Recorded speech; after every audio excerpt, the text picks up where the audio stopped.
My name is Marcos, and if you are also over 50 and you have spent the better part of your adult life building something real, whether that was a business, a portfolio, a career, a reputation, I need you to sit with something uncomfortable for the next few minutes. Because what I'm about to share with you is not a strategy for accumulating more. It is, in many ways, the opposite. It is the quiet truth that most men and women of our generation only arrive at after the damage is already done. And I would like to spare you that. I have watched wealth accumulate around me for decades. I have seen fortunes built, and I have seen fortunes lost. I have sat across from men who had 9-figure net worths and could not sleep. I have known women who had unlocked every material comfort imaginable and still felt a kind of hollowness that no new acquisition could fill. And I have, in my own way, arrived at the same crossroads that eventually finds every serious person who has spent their life in serious pursuit of success. The crossroads where you are forced to ask, was this what it was actually supposed to be? Here is what I now know to be absolutely true. And I say it with the kind of calm certainty that only comes from having lived long enough to watch the story complete itself in others and, in part, in myself. Wealth, real wealth, is not what we were told it was. The version we were sold in our 20s and 30s, the version that looked like a number on a balance sheet, or a specific address, or the right car in the right driveway, that version was a very sophisticated illusion. It was not a lie exactly. The money mattered. The discipline to build it mattered. The resilience required to survive the downturns and the failures and the setbacks. All of that matters. But the version we were sold was profoundly incomplete. And the incompleteness of it has consequences that show up with devastating clarity somewhere around the time you turn 60. Let me take you to that moment, because I think if you are in your 50s right now, this is the most important preparation you can do. When you are young, in your 20s and 30s, you operate on a simple and compelling logic. More money equals more options. More options equal more freedom. More freedom equals a better life. And that logic is not entirely wrong. It is just incomplete. Because what that logic omits is the question of what you were doing while you were building. It treats the accumulation phase as if it is a waiting room, as if life will actually begin once the number is large enough. So you work the long hours, you take the meetings, you sacrifice the evenings, you miss things, you tell yourself you will make up for it later. And then later arrives. For some people, it arrives gradually, the way the tide goes out. For others, it arrives with the blunt force of a single event. A health scare, a divorce, the death of someone close, the quiet realization that the children grew up while you were in a conference room. Either way, it arrives. And when it does, you look around at what you have built and you feel something you did not expect to feel. Not pride exactly, not satisfaction. Something quieter and more unsettling than that. A kind of emptiness. I have observed this pattern in extraordinary people. Executives, developers, founders, investors. Individuals of genuine intelligence and accomplishment. And the pattern is consistent. The big milestone arrives, the sale closes, the exit happens. The number lands in the account, and within weeks, sometimes days, there is a depression that follows it. Not a clinical crisis necessarily, but a flatness, a sudden absence of the thing that was driving you, because the goal was the fuel, and now the goal is gone, and you realize you never built anything underneath it. You never cultivated the things that would actually sustain you once the striving was done. For those of us in our 60s, we now understand something that our younger selves could not have been told. You can have someone explain this to you. You can hear it in a lecture. You can read it in a book. But it does not truly land, until you are standing in the middle of the experience itself. And that is the tragedy of this particular truth. It arrives at exactly the moment when many people feel like it is too late to do anything about it. I want to be very direct with you here. It is not too late. But it does require intention, and it requires that you stop treating the relationships and the health and the inner life as things you will get to eventually. Because eventually has a way of becoming never. Now. Let me give you the framework that I believe is actually worth building a life around. Because this is not a conversation about abandoning ambition. That is not the lesson. The lesson is about sequencing, and about understanding what compounds and what doesn't. There is a concept in finance that every serious investor understands intuitively. Compound interest. The idea that what matters is not just the return in any single year, but the trajectory across decades, the patience required to let something build on itself, the discipline to not interrupt it. What most people never apply that same logic to is their relationships, and that is the single most expensive oversight of our generation. Trust between people who have known each other across time compresses over years and decades the same way a well-managed portfolio does. The person who invested 20 years in a friendship, in a marriage, in a relationship with their children, that person has something that cannot be bought, cannot be reconstructed quickly, and cannot be faked. It is one of the very few assets that appreciates without inflation eroding it. But like any compounding instrument, it requires consistent deposits. You cannot ignore an account for 15 years and expect the balance to still be there. What I have seen, time and again, in the circles where serious wealth exists, is that the people who chose the deal over the dinner table, who chose the negotiation over the school play, the extra flight over the conversation at home, those people arrived at 60 with extraordinary financial portfolios and almost nothing else. Not nothing, but very nearly nothing that mattered in the way that mattered. And here is the thing about that kind of poverty. It is entirely invisible until you need to draw on it. You go years not noticing it. And then a moment arrives when you need the warmth of people who genuinely know you, and the account is empty. And no wire transfer in the world can fix that in the time available. I once heard a man, a genuinely brilliant man, someone who had built and sold multiple enterprises across his career, describe his 60th birthday gathering. He had arranged a dinner at one of the finest restaurants in the city, reserved a private room, spared no expense. And when he counted the people in that room, who he felt he could call at 3 a.m. if something went terribly wrong, he counted two. 2 people, in a room of 40. That image has stayed with me for a long time, because the ratio tells you everything about the return on a particular kind of investment strategy. Now, here's what I want you to understand about the relationship between money and time, because it is frequently misunderstood even by very sophisticated people. Money, when it is sufficient, when it passes a certain threshold of genuine security, does not continue producing happiness in proportion to its growth. What it produces is something more precise than that. It produces time. It produces optionality. The ability to say no to things that do not deserve your hours. The ability to show up for the moments that do. And that is genuinely valuable. That is a real benefit of financial discipline and wealth building. But the benefit is entirely contingent on what you choose to do with that time once you have it. I have known men who retired with every financial resource they could ever need and immediately became miserable because they had outsourced all of their identity, all of their sense of purpose, all of their daily rhythm to the work itself. And when the work ended, there was nothing underneath. They had spent decades acquiring the resources to finally live as they wished, but had never defined what that life would actually look like. They had confused the vehicle with the destination.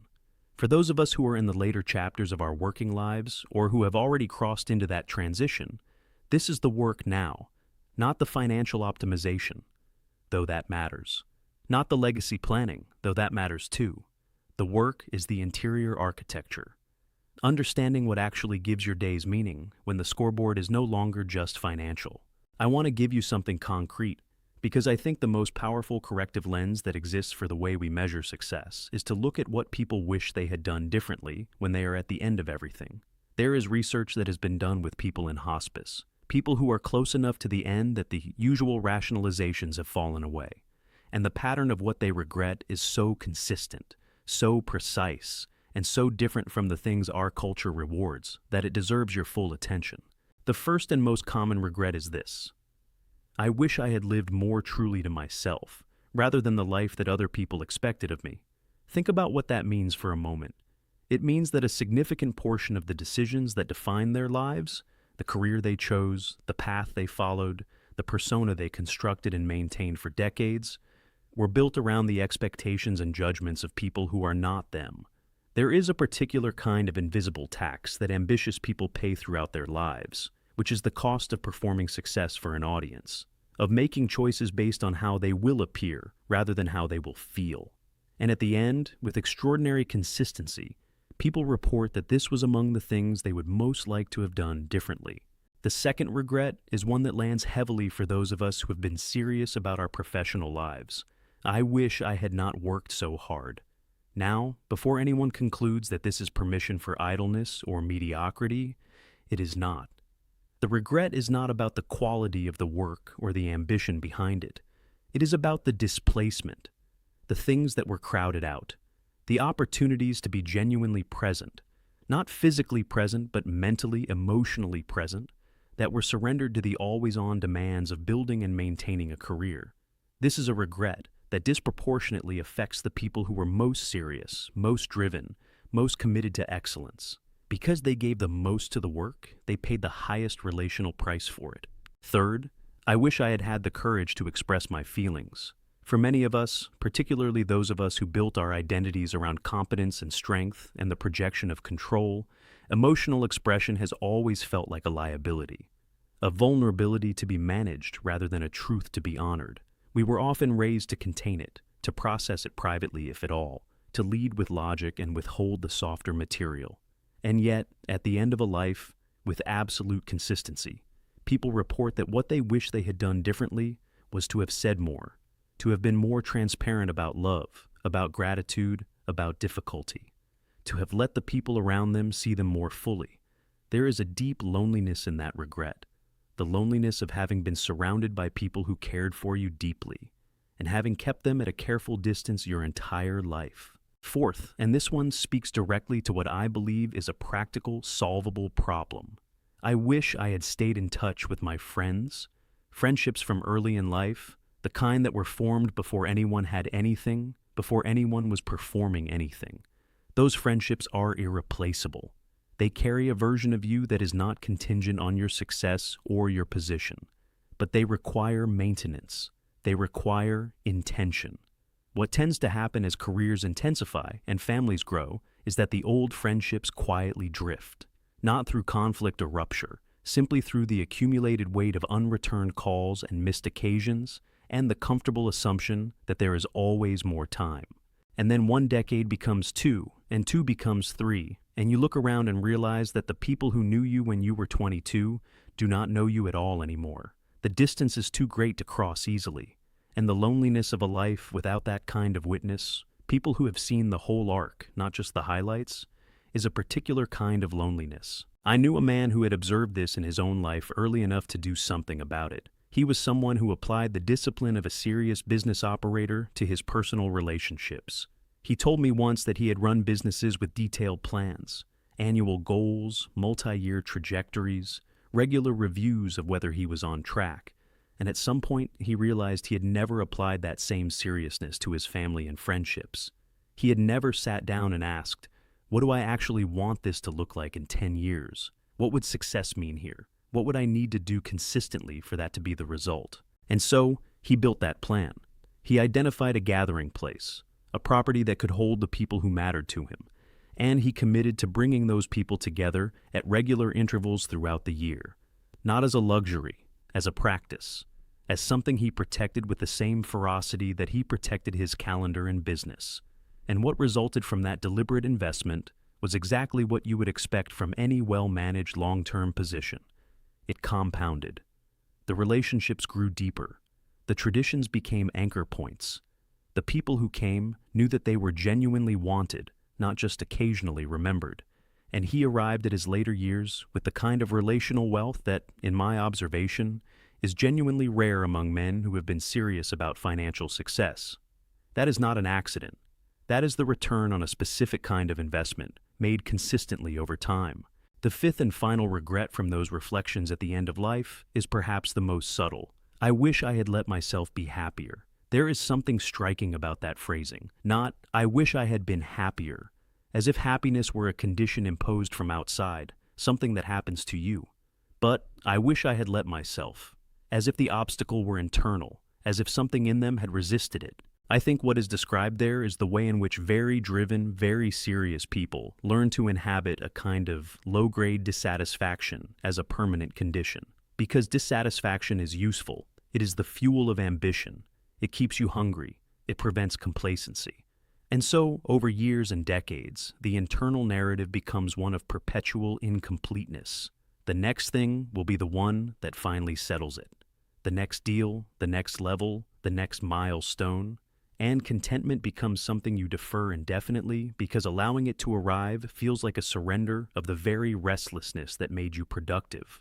But here is what I have come to understand about that trade-off. The restlessness never converts automatically into peace. You do not earn peace through enough accumulation. Peace is a practice, not a prize. It requires that you actually allow the present moment, not the projected future, not the historical record of what you built, but the actual present moment to be sufficient. That is genuinely difficult for people who have spent decades training themselves to see the present only as a launching pad for the next thing. It is a different skill. It can be developed, but it must be actively developed, not waited for. For those of us over 60 or approaching 60, I want to offer what I believe is the only scorecard that actually matters, not the balance sheet, not the LinkedIn biography, not the collection of things acquired. The real scorecard is this: who is around you? Are the people who matter to you genuinely glad to be in your company? Are you healthy enough to be present for the experiences that life still has to offer? Have you said the things that need to be said to the people who need to hear them? And when you are still, genuinely still, not distracted or anesthetizing yourself, do you feel something that resembles peace? If the answer to any of those questions is uncomfortable, that discomfort is not a verdict. It is information. It is feedback, not failure. And the profound advantage of where we sit in life, those of us who have arrived at this stage with resources and experience and still some runway ahead, is that we have both the perspective to understand what matters and, in many cases, the means to invest in it deliberately. The definition of success I hold today is very different from the one I held at 30. At 30, success was a number, a threshold that, once crossed, would validate everything that came before it. Today, success looks like an ordinary afternoon that was not squandered, a conversation that went deep enough to mean something, a relationship that is still intact, still warm, still reciprocal, a body that functions well enough for me to be useful and present. That is success, not instead of financial security. You need that foundation, and I will never suggest otherwise. But, in addition to it, built alongside it, and for those who neglected it, rebuilt in whatever time remains. Money is a tool, a serious, important, genuinely powerful tool. It buys time, it creates options, it can fund the kind of intentional living I have been describing tonight, but it does not self-organize into a meaningful life on your behalf. That part requires something that cannot be delegated and cannot be purchased. It requires your actual attention over actual time, directed at the actual people and practices that will constitute your life when the professional chapter finally closes. We are of a generation that was taught, correctly, that financial discipline matters, that building wisely and saving patiently and protecting what you have accumulated is serious and important work, and it is. But we were not taught, or if we were taught, we were not inclined to listen, that the inner life requires the same quality of discipline, that relationships require a strategy and a maintenance schedule, that health is an asset class with its own compounding logic, that presence is a skill that atrophies without practice. Those of us who have built substantial financial lives have already demonstrated that we possess the qualities required to build well. The patience, the willingness to delay gratification, the capacity to work consistently toward a distant objective. What I am suggesting is simply that those same qualities, applied to the non-financial dimensions of a life, will produce returns that are just as real and considerably more durable. The money you leave behind will be dispersed. The wisdom embedded in your relationships, the example of a life genuinely well lived, the warmth of a family that actually knew you, the mark left on the people who were shaped by your presence, that is the legacy that does not depreciate. That is what took a very long time to understand. And if you are over 50 and reading your own life in some part of what I have said tonight, I hope you will take it not as a reason for regret, but as a reason to begin.